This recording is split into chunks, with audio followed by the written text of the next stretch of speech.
গৃহশিক্ষক YouTube চ্যানেলে সকল ছাত্রছাত্রীদের জানাই শুভকামনা। এই ক্লাসে আমরা তোমাদের মাধ্যমিকের ইতিহাসের 3 নম্বর অধ্যায় প্রতিরোধ ও বিদ্রোহ এই অধ্যায়ের কিছু গুরুত্বপূর্ণ বিষয় নিয়ে আলোচনা করব।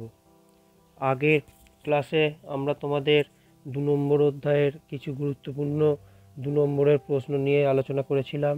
যারা সেই ক্লাসগুলো দেখোনি তারা অবশ্যই দেখে নেবে।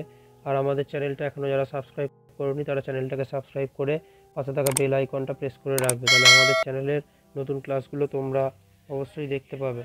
আচ্ছা, এই অধ্যায় থেকে আমাদেরকে যে বিষয়গুলো পড়তে হবে সেগুলো কি? এখানে আমাদের কিছু বিদ্রোহ, এই বিদ্রোহগুলো কেন হয়েছিল আর এর ফলে কি হয়েছিল, এই বিষয়গুলোই আমাদের এখান থেকে পড়তে হবে। ঠিক আছে, তাহলে প্রথমে আমাদের এখান থেকে কিছু উপজাতি বিদ্রোহ এই বা আদিবাসী বিদ্রোহ যেগুলো, সেগুলোই আমাদের এখানে পড়তে হবে। তারপরে কি আছে, তারপরে আমাদের কিছু ধর্মীয় বিদ্রোহ এই অধ্যায়ে আছে, সেইগুলোও আমাদের এখান থেকে পড়তে হবে। আর কি, আর শেষে আছে হচ্ছে আমাদের নীল বিদ্রোহ, এই বিষয়টা নিয়েও আমাদেরকে কিন্তু এখান থেকে পড়তে হবে। ঠিক আছে, আর এই যে চ্যাপ্টারটা বা অধ্যায়টা, এই অধ্যায়ে যেগুলো আরও বেশি ভালোভাবে পড়তে হবে সেটা হচ্ছে যে কোন বিদ্রোহটা কত সালে হয়েছিল সেইটা, আর বিদ্রোহের নেতাদের নাম কি ছিল সেটাও তোমাদের পড়তে হবে। আর হচ্ছে যে বিদ্রোহটা কোন জায়গায় হয়েছিল সেই জায়গার নামটা, এই বিষয়গুলো তোমরা কিন্তু খুব ভালোভাবে পড়বে, তাহলে তোমরা পরীক্ষায় অনেক প্রশ্নই লিখতে পারবে। ঠিক আছে, আজ আমরা তোমাদের এই অধ্যায় থেকেই কিছু খুব গুরুত্বপূর্ণ শর্ট প্রশ্ন যেগুলো আমরা তোমাদেরকে করাবো, এগুলো তোমরা ভালোভাবে তৈরি করবে। ঠিক আছে, আজকে আমাদের আলোচনার প্রথম প্রশ্ন, সুই মুন্ডা নেতৃত্ব দিয়েছিলেন কোন বিদ্রোহে? উত্তর হবে অপশান বি, কোল বিদ্রোহে। পরের প্রশ্ন, 1878 খ্রিস্টাব্দে অরণ্যকে কটি ভাগে ভাগ করা হয়েছিল অরণ্য আইনে? এটা হবে 3টি। পরের প্রশ্ন, কোল বিদ্রোহ অনুষ্ঠিত হয়েছিল কোথায়? উত্তর হবে ছোটনাগপুরে। পরের প্রশ্ন, ভারতের প্রথম অরণ্য আইন পাস হয়েছিল কবে? উত্তর হবে 1865 সালে। পরের প্রশ্নটা যেটা ছিল, তিতুমিরের প্রকৃত নাম কি? উত্তর হবে মীর নিসার আলী। পরের প্রশ্ন, সন্ন্যাসী ফকির বিদ্রোহের অন্যতম নেতা কে ছিলেন? উত্তর হবে অপশান সি, দেবী চৌধুরানী। পরের প্রশ্ন, বারাসাত বিদ্রোহে কে নেতৃত্ব দিয়েছিলেন? উত্তর হবে তিতুমির। পরের প্রশ্ন, দামিনী কোহ কথাটির অর্থ কী? উত্তর হবে পাহাড়ের প্রান্ত দেশ।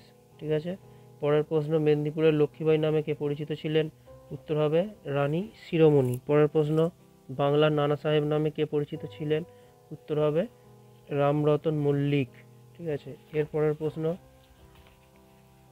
বাংলার ওয়াট টাইলর নামে কে পরিচিত ছিলেন? উত্তর হবে বিষ্ণুচরণ বিশ্বাস। পরের প্রশ্ন, খুদকাঠি প্রথা কোন সমাজে প্রচলিত ছিল? উত্তর হবে মুন্ডা সমাজে। আচ্ছা, এর পরের প্রশ্ন, নীল কমিশন কবে গঠিত হয়? উত্তর হবে অপশান সি, 1860 সালে। পরের প্রশ্ন, হুল কথাটির অর্থ কী? উত্তর হবে বিদ্রোহ, অপশান সি। পরের প্রশ্ন, মুন্ডাদের কাছে ভগবান নামে কে আখ্যায়িত হয়েছিলেন? উত্তর হবে অপশান সি, বিরসা মুন্ডা। পরের প্রশ্ন, ব্রিটিশ শাসনের বিরুদ্ধে প্রথম সংগঠিত বিদ্রোহ কোনটা ছিল? উত্তর হবে সন্ন্যাসী ফকির বিদ্রোহ। ঠিক আছে, অপশান বি। এরপরে সত্য মিথ্যার প্রশ্নগুলো নিয়ে আমরা আলোচনা করব। আমাদের ক্লাস কেমন লাগছে তা তোমরা কমেন্টে অবশ্যই জানাবে, আর আমাদের এই ক্লাসগুলো তোমরা অবশ্যই বন্ধুদের মধ্যে শেয়ার করবে। ঠিক আছে, তাহলে প্রথমটা যেটা আছে, ফরাজি একটি উপজাতির নাম, এটা হবে মিথ্যা, এটা মাধ্যমিকে 2018 এসেছিল। পরের প্রশ্ন, মীর নিসার আলী বাঁশের কেল্লা নির্মাণ করেছিলেন, এটা কী হবে? এটা হবে সত্য, মীর নিসার আলী তিতুমিরের নাম ছিল, তা তিতুমিরই তৈরি করেছিল। এরপরেরটা, বিরসা মুন্ডা সিংভোঙা বা পরেরটা, বাংলার ওহাবি আন্দোলনের প্রধান ঘাঁটি কোথায় ছিল? বারাসাতের নিকটবর্তী নারকেলবেড়িয়া গ্রামে, এটাও সত্য। পরেরটা, মুবলা বিদ্রোহ সংগঠিত হয়েছিল কেরালার মালাবার উপকূলে, এটাও সত্য। পরের প্রশ্ন, হাজি শরীয়তুল্লাহ ফরাজি আন্দোলনের প্রবর্তন করেন, এটাও সত্য। পরের প্রশ্ন, দারুল হারবের কথাটির অর্থ হচ্ছে ইসলামের দেশ, এটা মিথ্যা। পরেরটা, বিরসা মুন্ডা নিজেকে ধরতি আবা বা ধরণীর পিতা বলে ঘোষণা করেন, এটা সত্য। পরেরটা, সমাচার দর্পণ, সমাচার, হিন্দু পেট্রিয়ট, সমাচার চন্দ্রিকা, সোমপ্রকাশ পত্রিকা নীলকরদের অত্যাচারের কাহিনী তুলে ধরে, এটা সত্য। পরের প্রশ্ন, ওয়াহাবি একটি ধর্মীয় সম্প্রদায়ের নাম, এটাও সত্য। পরের প্রশ্ন, তিতুমিরের আন্দোলন বারাসাত বিদ্রোহ নামে পরিচিত ছিল, এটাও সত্য।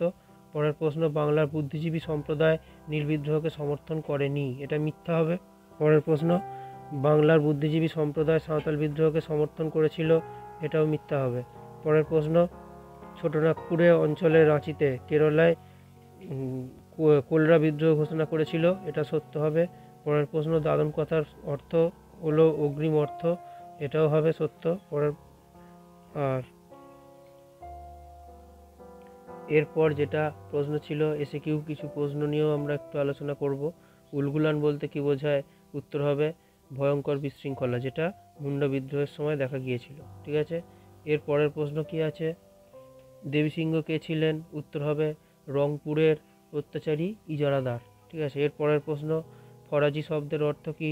উত্তর হচ্ছে ইসলাম নির্দিষ্ট কর্তব্য। ওয়াহাবি, পরের প্রশ্ন, ওয়াহাবি শব্দের অর্থ কি? উত্তর হচ্ছে যে মোহাম্মদের পথ অনুসরণ করা। ঠিক আছে, এর পরের প্রশ্ন যেটা আছে, ওয়াহাবি আন্দোলনের প্রকৃত নাম কি ছিল? না, একটা একটু ভুল হয়েছে, তোমরা একটু ক্ষমা করে নিও। ওয়াহাবি শব্দের অর্থ হবে নবজাগরণ, আর ওয়াহাবি আন্দোলনের প্রকৃত নাম কি ছিল? এটা হবে ওই মোহাম্মদের দেখানো পথ বা মোহাম্মদ প্রদর্শিত পথ অনুসরণ করা। ঠিক আছে, পরের ক্লাসে আমরা তোমাদের এই অধ্যায় থেকে কিছু গুরুত্বপূর্ণ শর্ট প্রশ্ন নিয়ে আলোচনা করব।